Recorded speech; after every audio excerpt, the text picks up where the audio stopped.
شمالی وزیرستان پاکستان کی مغربی سرحد پر افغانستان کے صوبوں خوست اور پکتیکا کے ساتھ جڑا ہے۔ ایک وقت تھا جب یہ علاقہ دہشت گردی کا مرکز تھا، مگر اب حکام یہ دعویٰ کر رہے ہیں کہ صورتحال بدل رہی ہے اور لوگوں کی زندگی تبدیل ہو رہی ہے، جس کی وجہ وہ یہ بتاتے ہیں کہ یہاں پر معاشی صورتحال میں بہتری آئی ہے اور اکنامیکل ایکٹیویٹی کا آغاز ہوا ہے۔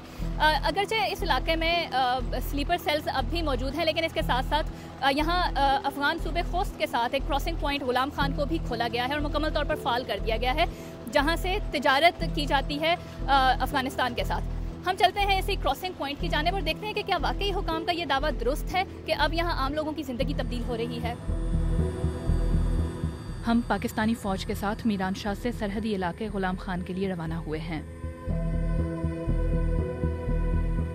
غلام خان سے چند کلومیٹر کے فاصلے پر سرحدی باڑ کی دوسری جانب افغان صوبہ خوست ہے۔ فوجی حکام ہمیں زیرو لائن پر واقع غلام خان کراسنگ پوائنٹ تک لے کر گئے۔ یہاں سیکیورٹی کا سخت انتظام کیا گیا تھا۔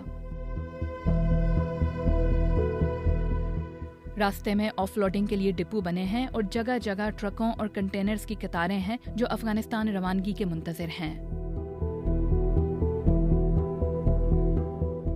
یہیں ہماری ملاقات ضربت خان سے ہوئی، جو کہتے ہیں کہ اب وہ ماہانہ 50,000 کماتے ہیں، جو اس سے پہلے سرحد بند ہونے اور حالات خراب ہونے کے باعث ناممکن تھا۔ افغانستان سے میں کولا لاتا ہے اور پاکستان سے میں نے چاول بھجوا دیا ہے۔ آسان ہے الحمدللہ۔ تو صرف یہ مسئلہ ہے کہ میرے گورنمنٹ پاکستان آپ سے اپیل کرتا ہے کہ ٹرمینل تو پیسنجر ٹرمینل نہیں ہے، اس کی اجازت دے۔ رشتہ دار بارڈر سارے پہ رشتہ دار ہے، بارڈر کے سامنے سارے رشتہ دار ہے میرا۔ اور خوست میں بھی سارے میرے سارے افغانستان پاکستان سارے میں رشتہ دار ادھر ہے۔ غلام خان کراسنگ پوائنٹ دونوں ملکوں کے درمیان تجارت اور آمد و رفت کے لیے استعمال ہونے والا تیسرا بڑا سرحدی پوائنٹ ہے۔ یہاں سالانہ 3 ارب روپے کی تجارت ہو رہی ہے۔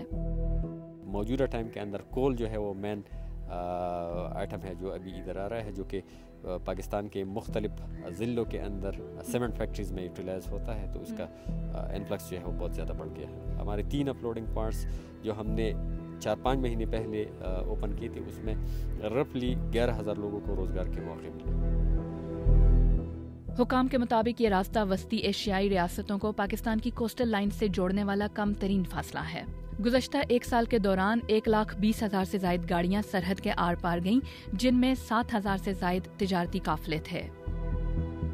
جو 4 کراسنگ پوائنٹس اس وقت جو پاکستان اور افغانستان کے درمیان ٹریڈ کے لیے استعمال ہو رہے ہیں، اور یہ Ghulam Khan crossing point in میں سے ایک ہے جو نارتھ وزیرستان کو خوست سے ملا رہا ہے۔ اور یہاں پر جو لوگوں سے ہماری بات ہوئی ہے، ان کا یہ کہنا تھا کہ ایک وہ مطالبہ یہ کر رہے تھے کہ اس ٹرمینل کو پیسنجرز کے لیے بھی کھولا جائے، تاکہ وہ پیسنجرز مسافروں کو لے کر بھی وہ آ جا سکیں، جس سے ان کا یہ کہنا ہے کہ ان کی جو معاشی صورتحال ہے اس میں مزید بہتری آئے گی۔